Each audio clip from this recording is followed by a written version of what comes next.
కర్నూలులోని రాయలసీమ యూనివర్సిటీలో ర్యాగింగ్ కలకలం రేపుతోంది. గత కొద్ది రోజులుగా యూనివర్సిటీలో జరుగుతున్న ర్యాగింగ్ పరిణామాలపై కలెక్టర్ సిరి ఆరా తీశారు. విద్యార్థికి ఫోన్ చేసి పరామర్శించారు. ధైర్యంగా ఉండాలని సూచించారు. రిజిస్టర్కు వ్యతిరేకంగా విద్యార్థి సంఘాలు ఆందోళనలు చేపట్టాయి. ర్యాగింగ్ చేసిన విద్యార్థులకు రిజిస్టర్ వత్తాసు పలుకుతున్నారంటూ ఆరోపిస్తున్నారు. ర్యాగింగ్ కు పాల్పడిన వారిపై కఠిన చర్యలు తీసుకున్నామని వైస్ ఛాన్సలర్ తెలిపారు.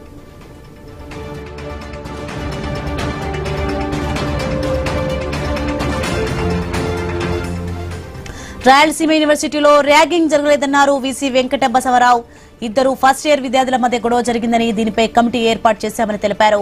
శివగణేష్ నాయక్ అనే డిగ్రీ స్టూడెంట్ ను హాస్టల్ నుంచి అలాగే కాలేజీ నుంచి సస్పెండ్ చేశామన్నారు.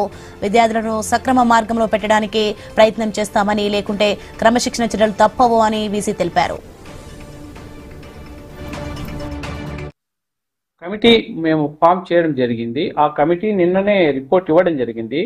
ఆ కమిటీ రిపోర్ట్ ప్రకారం ఈరోజు సస్పెన్షన్ ఆర్డర్స్, ఒక స్టూడెంట్ కు hostel suspension come college suspension ఇచ్చాము. అలాగే ఇంకో స్టూడెంట్ కి కాలేజ్ సస్పెన్షన్ కూడా చేశాం. ఇది ర్యాగింగ్ కాదండి, ఎందుకంటే ఇద్దరు కూడా ఫస్ట్ ఇయర్స్. ర్యాగింగ్ అనేది జనరల్ గా సీనియర్స్ కి జూనియర్స్ కి మధ్యన జరిగేది.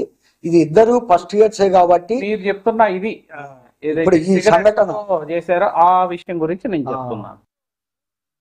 నేను స్వయాన పిల్లల రూమ్ కి వెళ్ళి మా ఎంక్వైరీ చేశాను. మిగతా విద్యార్థులతో మాట్లాడడంతో అబ్బాయి కత్తి తేవడము ఒప్పుకున్నాడు. ఆ అబ్బాయి కూడా ఒప్పుకున్నాడు కాబట్టి వాళ్ళ పేరెంట్స్ ని పిలిపించి ఆ అబ్బాయిని పర్మనెంట్ గా హాస్టల్ నుంచి పంపించేసాము.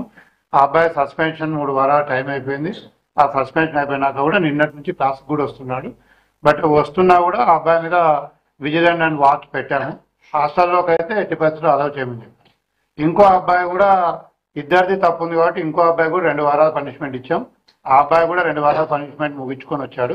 బట్ కత్తి ఆ అబ్బాయి హాస్టల్ రూమ్ లో ఉంది ఒక రోజు అనేది అయితే వాస్తవం. దాని మీద కూడా ఇప్పుడు మినిమం ప్రిలిమినరీ సస్పెన్షన్ అయిపోయింది. నిన్నటి నుంచో వచ్చినారు కాబట్టి కమిటీ వేశాము. ఆ అబ్బాయి కత్తి ఎందుకు తెచ్చాడు, ఏం తెచ్చాడు, దాంట్లో ఏదన్నా మాలబ్బాయి ఇంటి